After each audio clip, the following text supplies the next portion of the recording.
Hello, America. Today, AJ and I are at Wrigley Field, and we're about to take the Wrigley Field tour. You got onion breath.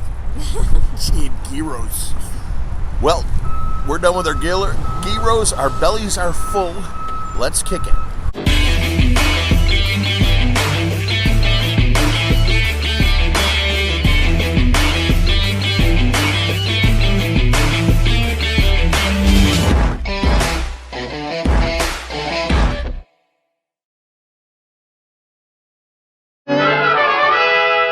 Before we head out, we're going to go out to the bleachers. We're going to have a seat kind of in this section over here. Did anybody have any questions at all? All right, cool. If you guys want to follow me, we'll head out. Wow. Bleachers on that building are serious. Are we passing by the Billy Bart spot? You mean Steve Bartman? Was it Bartman? Yeah. That was actually right down by where we just sat, was where Steve Bartman. Oh, really? Yeah, it was like right where the wall starts to incline. That's where Steve Bartman sat. Is everyone familiar with who Steve Bartman is? No. Oh, shoot. All right, well, I gotta tell the story then. 2003, we're in the National League Championship. We're 5 outs away from going to our first World Series since '45. We haven't won one in 95 years. A fan interfered with a ball right down there and cost us a very costly out. That then led to us blowing a double play and giving up 6 runs in 2 innings. So he's talking about Steve Bartman was the name of the fan who sat down there. He's a lifelong Cubs fan, or at least he was. He was chased out of the city of Chicago. That is true. Literally. Yeah, we're going to keep walking this way, but yeah, he has not been back since. They did give him a World Series ring. They were somehow able to find him. They gave him a World Series ring in 2016 when we won. They set one aside for Steve Bartman. So. He had a rough, life got real rough for that guy. Well, he refuses to be any part of the Cubs. They even offered him, I think it was like $1 million to be a part of a Super Bowl commercial that year. Oh. And he said no. So. Whoa. Wow.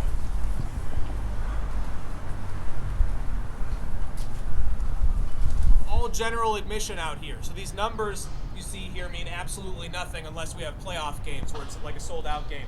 But it's all general admission, and so it's always kind of encouraged a party atmosphere. You can kind of just roam around, have beers with your friends, it's very fun.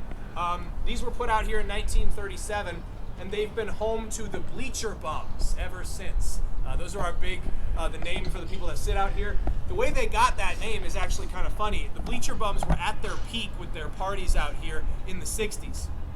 And so back then, we did not have these lights. We didn't have night games here until 1988. And so we noticed it was the same group of guys sitting out here every Monday through Friday at 1 p.m. watching baseball and drinking beer. So they're not working, right? They're clearly unemployed. We thought, well, these guys must be bums. And so they called them the Bleacher Bums, and the name stuck. Now, they set the tone for the party atmosphere out here. Today, the big party tradition is our cup snakes, which some people might have heard of. What happens is, around the 4th or 5th inning, we have kind of an unofficial 2-beer minimum out here, meaning everybody's drank at least 2 beers by then. And so you polish off those beers, and you stack the cups. And then you stack with your neighbor, and so on and so on. By the 8th inning, especially if it's a blowout, we're not watching the game. We're drinking beer, stacking cups, trying to race right field versus left field to get to center field. And the only reason security lets that happen is it's good for beer sales, for one, and 2, it's tame in comparison to what used to happen in the 60s. They had what were called the Bleacher Bum races. So if you look down at this green wall here, it is peaked on top. That used to be flat and went from foul pole to foul pole. So you'd have one bum stand on top of the wall over there, another guy over there, and one in the middle holding a handkerchief and a beer.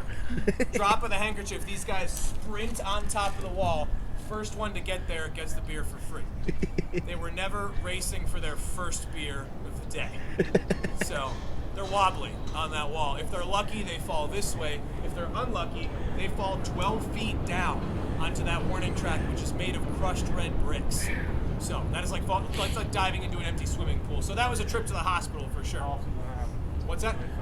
How often? Not very often, like maybe once or twice a season, until 1969.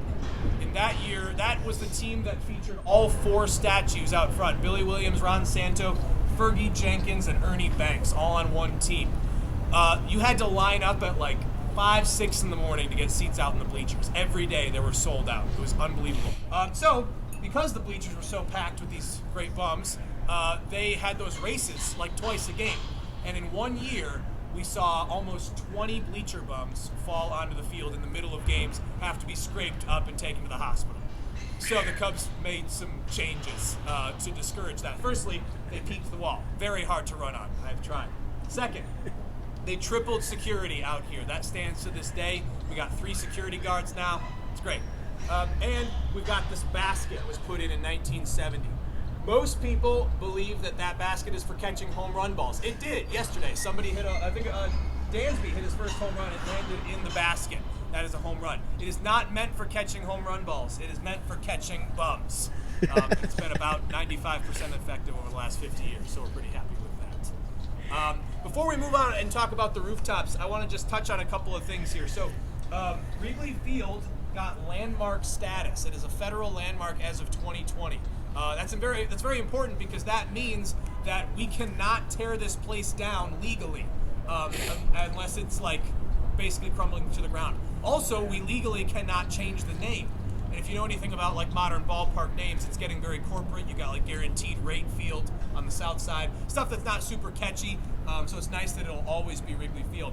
But there are actually 3 landmarks within Wrigley that have been City of Chicago landmarks for longer. The first one is the Ivy. We'll talk about that when we're up close to it. Second one you can't see right now, but it's out front. It's that big red marquee sign. That was made into a landmark. It was built in 1934, and the only renovation to it, aside from some of the lights and the screen, is the color. It's been red since the mid '60s. For 30 years before that, it was Cubby blue, kind of like this or like that blue color. And then for 1 year, it was Wrigley colors. It was this green color with a little bit of gold trim. Anybody know why green and gold does not survive in Chicago? Packers. Yeah, those are Packers colors, right? The ivy has actually never been removed from the brick in 86 years. It's the original stuff from 1937. But when they renovated, they had to take out the brick wall, so they cut the brick wall into sections and just leaving the ivy up there. And then just kind of like wrapped each section up and then kind of shipped it off to be kept somewhere. And then they brought it back and reassembled it. So, yeah, that's a really good question. Yeah, it was a very like painstaking part of the process, yeah.